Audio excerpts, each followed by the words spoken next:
दिल्ली के मुख्यमंत्री अरविंद केजरीवाल की मुश्किलें कम होती नहीं दिख रही हैं। आम आदमी पार्टी के राष्ट्रीय संयोजक को सोमवार को एक के बाद एक दो झटके लगे।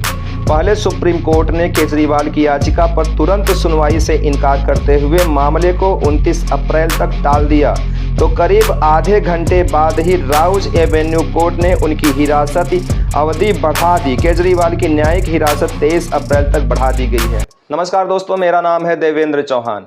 पिछले 21 मार्च को अरविंद केजरीवाल को ईडी के द्वारा गिरफ्तार कर लिया जाता है और उनको 1 अप्रैल से 15 अप्रैल तक न्यायिक हिरासत में तिहाड़ जेल में भेज दिया जाता है। क्योंकि आज उनकी सुप्रीम कोर्ट में इस बाबत सुनवाई थी कि उन्होंने उनकी तरफ से ये याचिका पड़ी थी कि ईडी के द्वारा जो उनकी गिरफ्तारी किया गया है और ईडी ने जो उनको कस्टडी में लिया है, रिमांड में लिया है, वो अवैधानिक है, संवैधानिक नहीं है। हालांकि पिछली दफ़ा जब उनकी कोर्ट में सुनवाई हुई थी हाई कोर्ट में, तो हाई कोर्ट ने भी वहाँ से तगड़ा लताड़ लगाते हुए अरविंद केजरीवाल के वकील को तगड़ा लताड़ लगाते हुए ये कह दिया था कि ईडी ने अरविंद केजरीवाल की जो गिरफ्तारी किया है वो पूर्ण रूप से संवैधानिक है। उसमें संविधान के दायरे में ही रहकर ईडी ने जितने भी कार्य किए हैं सब संवैधानिक दायरे में रहकर किए हैं। बहरहाल हाई कोर्ट के उसी फैसले को सुप्रीम कोर्ट ने अरविंद केजरीवाल के द्वारा एक याचिका दायर किया गया था, जो हाई कोर्ट ने फैसला दिया था अरविंद केजरीवाल के खिलाफ। तो आज उनकी सुनवाई होनी थी। हालांकि सुप्रीम कोर्ट ने ये कह दिया कि अभी हमारे पास आपकी सुनवाई के लिए कोई अभी समय नहीं है, हम आपको समय नहीं दे सकते। इस पर अरविंद केजरीवाल के जो अधिवक्ता हैं अभिषेक मनु सिंघवी, उनके द्वारा कहा गया कि महोदय, ये जो है अरविंद केजरीवाल ये दिल्ली के मुख्यमंत्री हैं और चुनाव नज़दीक है। चुनाव से रोकने के लिए विपक्षी पार्टियों के द्वारा खास तौर से भाजपा के द्वारा इनके ऊपर झूठा इल्ज़ाम लगाया गया है और चूंकि चुनाव में ये प्रचार प्रसार न कर पाए, इस वजह से इनको झूठे आरोप में इनको गिरफ्तार किया गया है और जेल में बंद किया गया है। इस वजह से इनको जो है अंतरिम इनकी सुनवाई किया जाए और इनको अंतरिम जो है वो राहत दिया जाना आवश्यक है। हालांकि इस पर सुप्रीम कोर्ट ने उनके वकील को ये कहते हुए चुप करा दिया कि अभी ये जो भी आप दलीलें दे रहे हैं हमारे सामने, इन दलीलों को आप बचा के रखिए, आगे आपको काम आएंगी। तो इस तरह से जो है सुप्रीम कोर्ट ने अरविंद केजरीवाल को लताड़ लगाया है। तो आज दो झटका मिला है अरविंद केजरीवाल को। आज जो अरविंद केजरीवाल की तिहाड़ जेल में जो रिमांड न्यायिक हिरासत में जो जेल भेजा गया था 15 अप्रैल तक के लिए, वो ख़त्म हो रहा था, उसको भी बढ़ा करके 23 अप्रैल तक कर दिया गया। और आज सुप्रीम कोर्ट में भी जो इन्होंने याचिका दायर किया था हाई कोर्ट के आदेश के खिलाफ, हाई कोर्ट के आदेश को चुनौती देते हुए इन्होंने जो याचिका दायर किया गया था, उस पर भी सुप्रीम कोर्ट ने तत्काल सुनवाई करने से मना कर दिया है। उस पर भी सुप्रीम कोर्ट किसी भी तरह की अभी कोई भी सुनवाई नहीं करेगा। हालांकि इसी 19 अप्रैल से लोकसभा का जो प्रथम चरण का चुनाव है वो शुरू हो जा रहा है। इस पर भी हाई कोर्ट ने साफ साफ कह दिया था कि कोर्ट ये नहीं देखता कि कहाँ क्या चुनाव होने वाला है, कहाँ क्या हो रहा है, इससे मतलब नहीं है।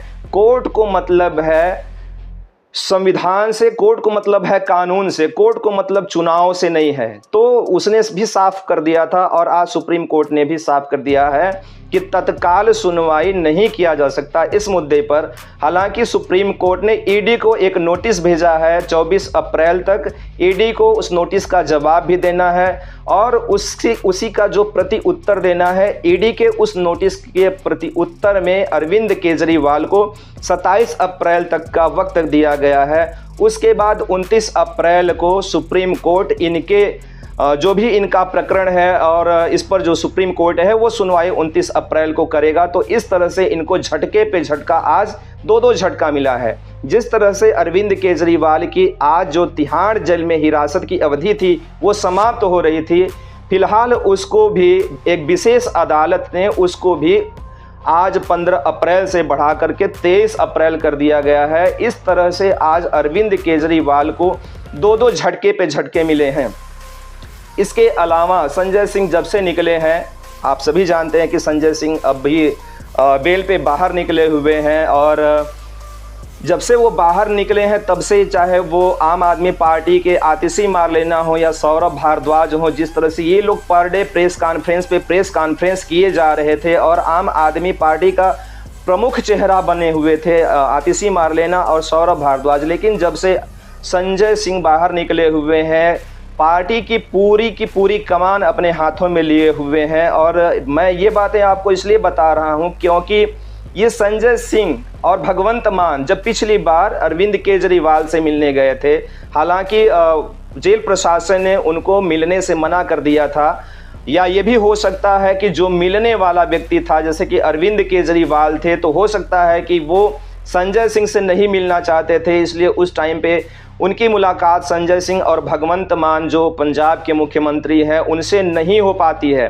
ऐसा बिल्कुल नहीं है कि जेल प्रशासन ने उन दोनों को मिलने नहीं दिया, लेकिन ऐसा ज़रूर हो सकता है कि संजय सिंह से अरविंद केजरीवाल नहीं मिलना चाहते हैं। वो इसलिए कहा जा सकता है कि क्योंकि आज अरविंद केजरीवाल की मुलाकात भगवंत मान से हुई है, लेकिन संजय सिंह जा कर के अरविंद केजरीवाल से मुलाकात नहीं करते हैं। या यूँ हो सकता है कि स्वयं अरविंद केजरीवाल संजय सिंह से नहीं मिलना चाहते हैं, क्योंकि उनको आभास है कि कहीं न कहीं ज़रूर संजय सिंह पार्टी में अपने आप को मजबूत दावेदार बनाना चाह रहे हैं। और अगर सुप्रीम कोर्ट के द्वारा अगर 29 तारीख को जो सुनवाई होती है, उस सुनवाई में अरविंद केजरीवाल को अगर फिर से झटका मिलता है और उनकी ये जो हिरासत की अवधि है अगर वो बढ़ा दिया जाता है, तो ये जान लीजिए कि इनकी पार्टी का और अरविंद केजरीवाल का दोनों का कबाड़ा निकलना तय है। और आम आदमी पार्टी के सर्वे सर्वा अगर कोई उभर करके आएगा तो वो संजय सिंह आएंगे, क्योंकि संजय सिंह जब से बाहर आए हैं न तो सुनीता केजरीवाल का अता पता है, न तो ये दोनों चमचे हैं इनके सौरभ भारद्वाज और वो मारलेना, वो जो है वो जो पर डे प्रेस कॉन्फ्रेंस किए जा रहे थे, वो दोनों जो चमचे हैं वो गायब हो चुके हैं। हालांकि कभी कभार जो है वो फफूंद की तरह दिखाई देते हैं, लेकिन उसमें भी जो संजय सिंह का हस्तक्षेप है वो देखने को साफ साफ मिलता है। और इधर भी जितना भी प्रेस कॉन्फ्रेंस हुआ है उसमें संजय सिंह सबसे आगे बढ़ चढ़ कर रहे हैं और यहाँ से लेकर के वो पंजाब तक रहे हैं। इसका मतलब साफ है कि दिल्ली से लेकर के आम आदमी पार्टी के जो संजय सिंह है राज्यसभा सांसद, वो पंजाब तक हावी हैं, भगवंत मान तक। हालांकि आज भगवंत मान की मुलाकात अरविंद केजरीवाल से होती है, लेकिन वो जंगला मुलाकात कराया जाता है जेल प्रशासन के द्वारा। उस पर भी भगवंत मान के द्वारा प्रधानमंत्री नरेंद्र मोदी और भाजपा के ऊपर ये इल्ज़ाम लगाया जाता है कि भाजपा नहीं चाहती है कि दोनों मुख्यमंत्री एक साथ आमने सामने बैठकर बातें कर दें, जबकि ये सिर्फ और सिर्फ देश के लोगों को मूर्ख और दिल्ली के लोगों को मूर्ख बनाने की बात है। क्योंकि जो जेल प्रशासन है दिल्ली का, चाहे वो तिहाड़ जेल हो चाहे कोई भी जेल हो, दिल्ली का जो भी जेल प्रशासन है वो दिल्ली सरकार, दिल्ली राज्य सरकार के अधीन आता है और उसमें जेल मंत्री भी हैं इन्हीं के सौरभ भारद्वाज। तो जितनी भी चीज़ें होती हैं वो दिल्ली सरकार के अधीन आती हैं, न कि भारत सरकार के अधीन, खास तौर से जेल प्रशासन। तो ये कहना कि बीजेपी ने नहीं मिलने दिया या श्री नरेंद्र मोदी ने नहीं मिलने दिया, तो ये मिथ्या बातें हैं और सिर्फ भ्रामक बातें हैं। सिर्फ और सिर्फ नरेंद्र मोदी और भाजपा को ये टारगेट करने के लिए, हालांकि अब इनकी जो चोरी है और भ्रष्टाचार है वो दुनिया के सामने आ गया है और साफ साफ देखा जा रहा है।